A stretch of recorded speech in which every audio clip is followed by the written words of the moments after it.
2008, Orlin Rosario, a 2018 Smith College graduate and director of the award-winning documentary film Being Jezebel, posed in a special New Year's edition of Straight Stuntin', a magazine first published by hip-hop DJ K-Slay in 2007. Straight Stuntin', the obscure but rumored to be widely popular publication among black male prison populations, and Orlin's erotic performance within it, completely fascinated me. Growing up, black popular magazines like Jet were a common sight in my home. I remember carefully arranging them on my mother's glass living room table. I was very proud of our growing collection, mostly intrigued by the magazine's beauty of the week, which often featured bikini-clad women, accompanied by short biographies. Jet magazine, founded in 1951 by John H. Johnson of the Johnson Publishing Company in Chicago, Illinois, and most famously known for its September 15, 1955 publication of Emmett Till's photograph in his casket, introduced me to black women's erotic performances through a respectable lens intended for black middle-class families. Analog Erotic is my attempt to make more visible a historical narrative of black women's performative descent.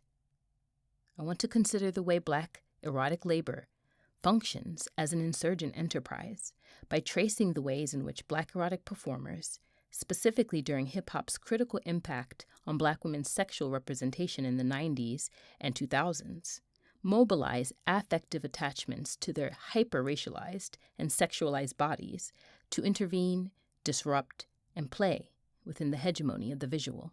Orlin's erotic labor in Straight Stuntin' compelled me to look through her personal collection of black men's magazines and seek out digital archives of black publications that employed similar visual technologies of erotic performance dating as far back as the 1950s. At first, my search for this material was frustrating.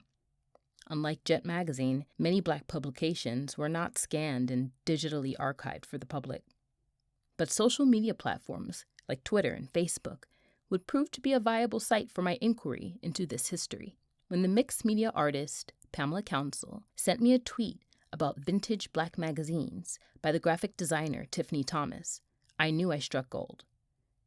Black magazines from the 50s and 60s, like Hep, Jive, and Bronze Thrills, featured both erotic cover models and sensational, bordering outrageous headlines like "I flirted with the wrong man" and "No one but a gangster wanted me." This was the mixture of scandalous and erotic content I was looking for. With so little material available to me, I relied on the few digital collections I could find, like the 1954 Black History Viewed Through Magazine's digital archive by Vias Onons, featuring this May 1954 issue cover of Brown magazine. This collection also included a March 1954 Brown magazine article titled "Is Kinsey Prejudiced?" a scathing write-up on the infamous sexologist Alfred Kinsey and his omission of African Americans in his research. Still, something was missing. Orlin's Straight Stuntin' centerfold was part of a niche market that leaned toward the more illicit erotic material that truly interested me. I needed another link, and I got one. In 1973, the first issue of Players magazine was issued with Eritrean actress and beauty queen Zudi Araya. Like Straight Stuntin', Players targeted a black male audience, but featured nudes. Positioned as the Black Playboy, Players came out of Holloway House, a white Hollywood publisher intent on exploiting the black urban market, much like Good Publishing, who issued Hep, Jive, and Bronze Thrills. But it was Players magazine that created what Justin Gifford describes as black mass market erotica. Orlin's personal collection of what I playfully describe as the obscured booty magazines of the New York City subway newspaper stand suddenly had new meaning. My multiple encounters with these publications, which were often tucked away, yet impossible to avoid for their stylized forms of cultural expression and innovation, led me to question my own affective attachments to them. Why was I looking at these publications? But more significantly, why were the women they represented so important to me? I want to consider the way the black erotic performers in these publications use practices of embodied insurgency to yield what Daphne Brooks describes in Bodies in Dissent, spectacular performances of race and freedom from 1850 to 1910, alternative racial and gender epistemologies.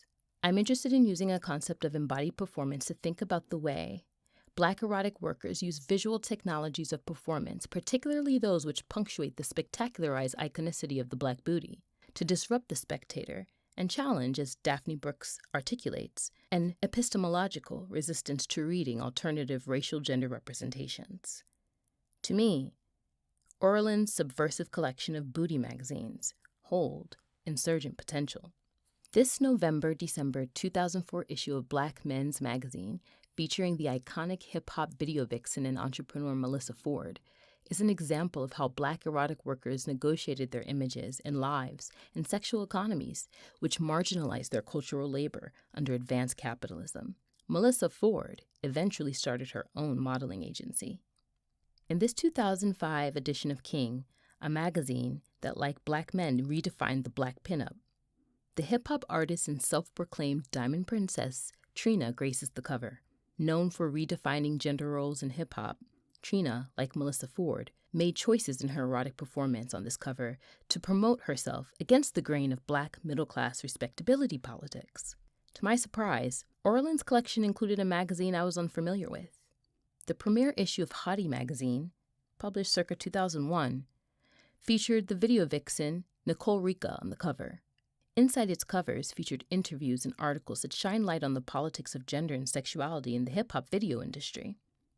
Ultimately, Analog Erotic is an archival intervention, using personal and digital archives of Black men's print publications and readings of the Black women's erotic performances central to their distribution. I hope to make more visible an important history of performance through a counter-archival methodology.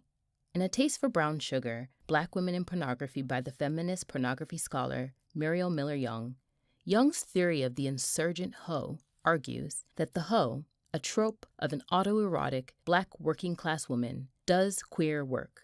The insurgent hoe, or for my purposes, the Black erotic performer, to quote Miller Young, destabilizes forces of race, gender, and class, even as she constitutes them.